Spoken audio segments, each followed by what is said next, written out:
All right, we got a topic this month that it's just flat out cool. How do you create your dream life or your ideal life? Here's the first thing I would suggest is look for get the vision of what the outcome you're looking for. Know what an ideal life would look like for you. And the best way I know to do that is something I advise people to do all the time, which is to plan your perfect day. And I believe that I've created this wonderful life that I've created, this wonderful lifestyle, because I saw this perfect day for years. The biggest thing, the first biggest thing, was alarm clocks. I didn't want to have to worry about alarm clocks. I wanted to wake up when I finished sleeping. So I think that's very important for you, if you haven't done it already, is to know, what does a perfect day look like for you? When you really have the ideal life, are you working for some company? Are you working for yourself? You working at home? Are you working in an office? Is your office in the city you're in now, or is it somewhere else? And then I think that the other big part of manifesting this ideal life is knowing what all the components are and keeping the components in the proper balance. And I use the word balance with trepidation, because I don't know that that's necessarily the right word. Maybe the word I'm looking for is two words: proper proportion. Because I think they're not all in perfect balance. Like, I've gone to these workshops where they have you draw a circle, and then you divide your life into areas, and you have your private life, your work life, relationships, different workshops, they have different things. And they talk about getting everything balanced. And I don't think it works that way in the real world. I think you have to be out of balance on some things some of the time. And you have to increase attention in certain areas at certain points and decrease attention in other areas at other points. But let me talk about the components that this is what works for me. Now, you may have one or two that I'm not even thinking of. Or maybe I'm just doing them subconsciously. But I really thought about this month as I was planning the program for you. I came up with 2, 4, 6, 7 different areas that these are all the components or all the bases you need to cover to have the dream life, I think. First one, number 1, spiritual. I don't know how you have a dream life without the spiritual element. Doesn't mean you can't. I don't know how to do it if you can. Now, we can use different labels for that, and I'm not about labels. So if you tell me I don't believe in God, well, it's not my job to convince you or change you or challenge you. I just want to get you to think. In everything we do, that's really my role, just get you to think. But maybe you don't call it God. Maybe you call it universe. Maybe you call it universal order, divine order, the energy of life, the force. Luke used the force, whatever it may be. But whatever it is, I think you have to have that element in your life. So even again, I'm not really concerned about the God label or the universe label or whatever, but I think you have to see that you're part of something much bigger than yourself. And there is that environment around you, created by God or created by the universe, that there's this universal energy that you have to be in alignment with to really be living your ideal life. Second area comes up to me would be family. And maybe let's expand that and just say people, but family and close friends, close acquaintances. I think we all feel very invincible when we're young. We also think everyone else is invincible. But the fact is, when you're in 40s, you start to have people die that usually you don't see so much when you're in your 20s. When you're 50s, there's more. When you're in your 60s, there's more. So we start to understand that this lifetime is finite in that context, in the context of the people who are in our life, and I think we appreciate them more. So we seek them out more, and we realize they're very important to an ideal life. I've got enough money, I could fly anywhere, I can go on vacation anywhere, I could take time off and do anything.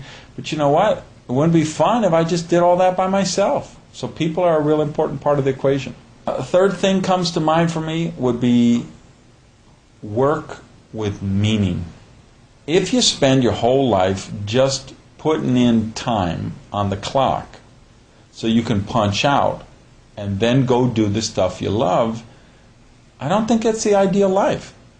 I think it can approach the ideal life. I think you can do some work that gives you money to do the things that, so you want to be a mountain climber, or you want to be a parachutist, and you want to have this hobby or avocation that takes a lot of money, and so you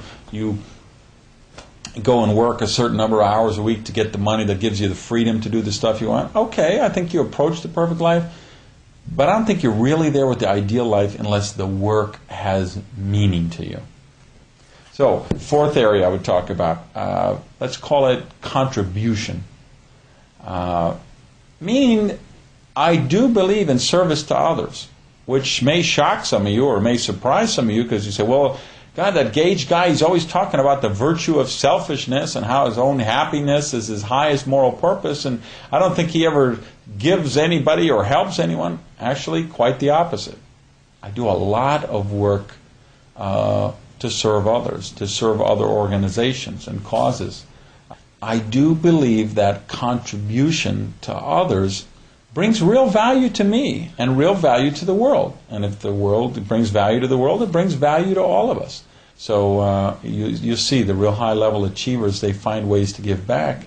And they do that out of self-sustenance. They do that out of a way because that brings real value to their life and contributes to having that ideal life. Next area would be physical health. Talk to anybody who's lost their health, and they'll tell you it's very hard to have an ideal life without it. And there's some things we can change, and there's some things we can't change. And if you're in a wheelchair right now and you're paralyzed from the waist down or the neck down, that may not change in the next however many years. You could have a real debilitating disease, and that might change, that might not change. But what we do have to do for the ideal life is we have to deal with the health we were born with. In other words, deal with the genetics we were born with, deal with the physical body we were born with, and we have to do everything we can to get the most out of that.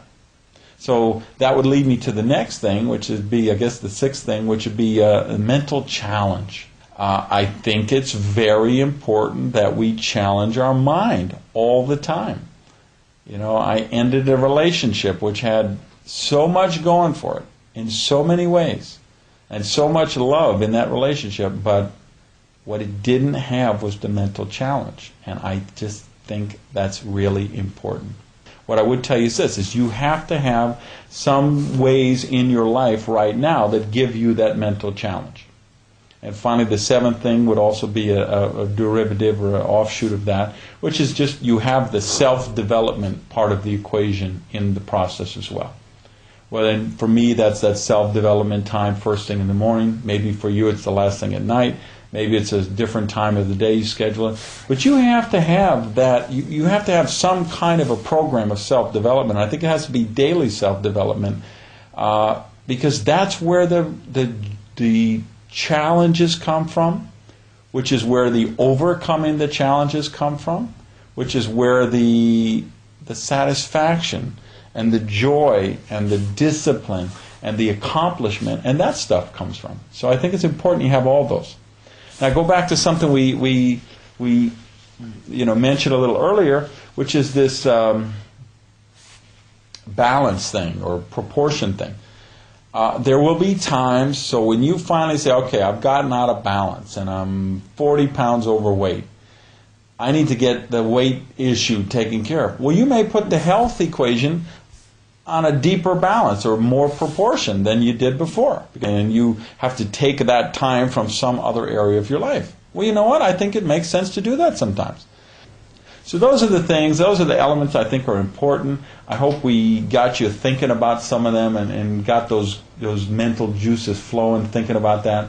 So spend some more time on it and work toward it, because that's what we're really doing here. That's what life is all about. Thanks. Have a great month, and I'll see you around campus.